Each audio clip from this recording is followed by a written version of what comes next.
A quirky poet asked on Tumblr, I've always wanted to keep track and appreciate more contemporary art. Do you know of any sources, links, or places I could find to learn and see more? It's such a great question. I actually already answered it in a blog post, but I wanted to make a video to expand on this topic some more. I will be splitting this video into two parts. The first will cover what exactly is contemporary art, and I'll try to explain what about it makes it so difficult to study.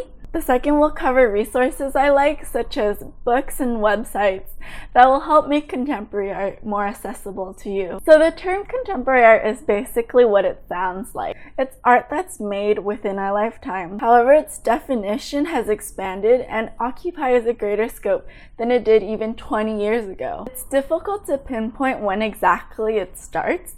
No one really says, okay, modernism is year A to year B. And if you think about it, there's no possible way it can have a clean break from A to B, though many can propose methods of how to delineate one period from the next. One method would be to start at the first use of the term postmodern, which indicates the end of modern art. Which, side note, modern art is often misinterpreted as synonymous with contemporary art, but don't be confused, they're totally different time periods, and I can make a different video talking about this.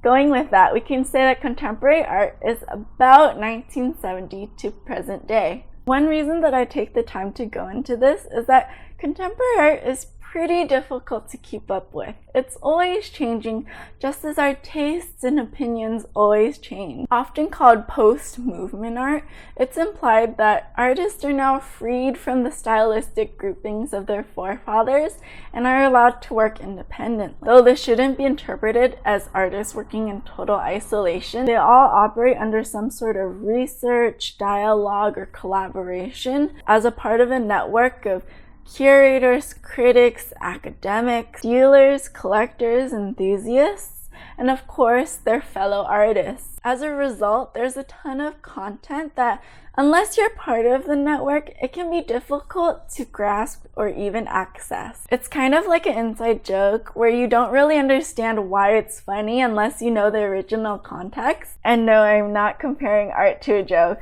Some this makes art too inaccessible. You can't understand a particular piece of artwork unless you know some sort of backstory. In Art Bullocks, Brian Ashby writes, if postmodern works of art, typically based on appropriation, require a sustaining network of theoretical discourse to make them accessible, then the question arises of who is to provide that theoretical discourse.